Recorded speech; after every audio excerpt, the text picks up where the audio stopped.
প্রিয় দর্শক, সাজ্জাদ কাদিরের শুভেচ্ছা নিন। এই মুহূর্তে আপনাদের সামনে কথা বলতে এসেছি পরিবর্তনের উপায় কি সেনা অসন্তোষ। সেনা অসন্তোষের কথা বলছি এ কারণে যে আজকে যে বাংলাদেশটি চলমান বাংলাদেশ, ১.৫ বছর বয়সী বাংলাদেশ, নতুন বাংলাদেশ, নতুন স্বাধীনতার পরে নতুন বাংলাদেশ, ৩৬শে জুলাইয়ের স্বাধীনতার পরের যে বাংলাদেশ, এই বাংলাদেশটা কিন্তু রূপ লাভ করেছিল সেনা অসন্তোষের ফলশ্রুতিতে। ২০২৪ সালের ৫ আগস্ট এবং তার পূর্ববর্তী কয়েকদিনে সেনাবাহিনীর তৎপরতা এবং সেনা অসন্তোষের কারণেই এই যে ছাত্র জনতার আন্দোলন বলা হয়, এর সাথে যুক্ত হয়েছিল সেনা অসন্তোষ।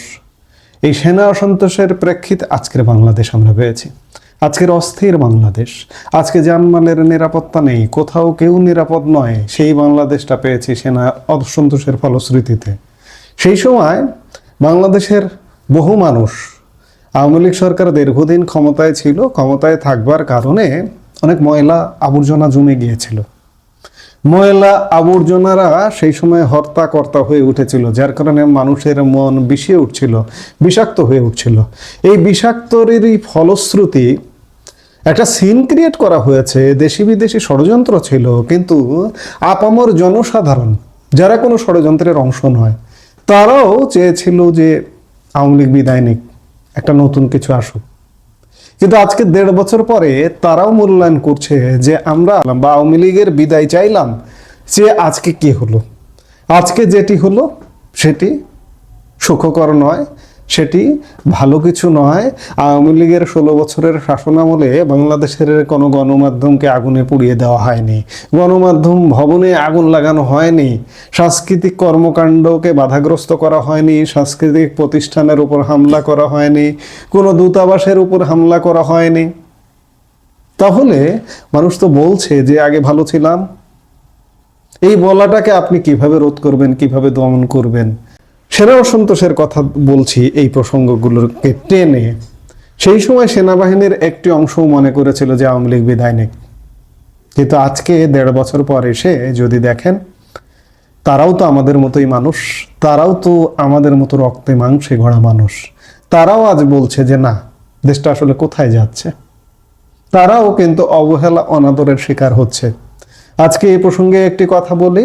আপনারা জানেন যে গত ১৩ ডিসেম্বর সুদানে বাংলাদেশের সেনাবাহিনীর সদস্যরা শান্তিরক্ষী মিশনে দায়িত্ব পালনকালে ৬ জন সেনা সদস্য নিহত হয়েছেন এবং অনেকে আহত হয়েছেন।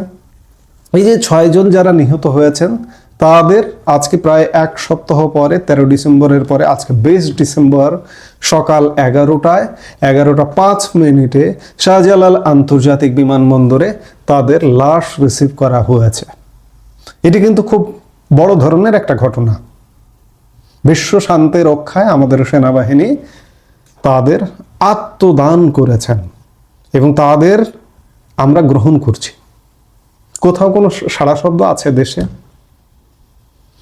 এর আগেও শান্তিরক্ষী মিশনে আমাদের সেনাবাহিনীর সদস্যরা নিহত হয়েছেন। তারা দেশে এসেছেন, তাদের রাষ্ট্রীয় মর্যাদা দেওয়া হয়েছে।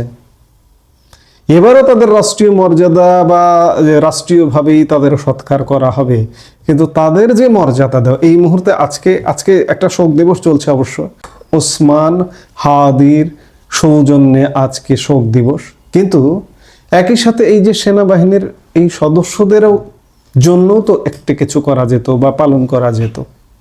সেনাবাহিনীর মধ্যে এটা নিয়েও কিন্তু ক্ষোভ আছে যে আমরা আমাদের বীর সেনানীদের যথাযোগ্য মর্যাদা দিতে পারছি কি না। শুধু একটি বিষয় নয়, গত ১.৫ বছর যাবৎ বাংলাদেশের মানুষের যেমন ক্ষোভ বেড়েছে, ক্ষোভ বাড়ছে, ঠিক আমি বারবারই বলছি যে সেনাবাহিনীও কিন্তু রক্তে মাংসে গড়া আমাদেরই মতো মানুষ। সেখানেও বিভিন্ন পন্থী মানুষ আছেন, প্রগতিবাদী মানুষ আছেন, প্রতিক্রিয়াশীল মানুষ আছেন, নানা পক্ষ বিপক্ষের মানুষ আছেন।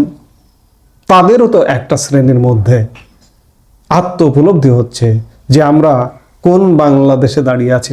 এইভাবে চললেই বাংলাদেশের শেষ পর্যন্ত কি পরিণতি হবে। সেনা অসন্তোষে আওয়ামী লীগের পতন হয়েছে, আজকে আরেকটা সেনা অসন্তোষ আসবে। এছাড়া সেনা অসন্তোষ এসে ছাড়া বাংলাদেশের পরিবর্তন কে করবে? কারো তো দায়িত্বশীলতা নেই। এই মুহূর্তে যে সরকার, তাদের তো দায়িত্বশীলতা নেই। সরকারের প্রত্যেকটা সদস্য এই যে দায়িত্বে এসে উপদেষ্টা পরিষদে আসার আগে কেউ কাউকে চিনতো না। এমনও আছে যে এক উপদেষ্টার সাথে আর এক উপদেষ্টার জীবনে কোনোদিন দেখাও হয়নি।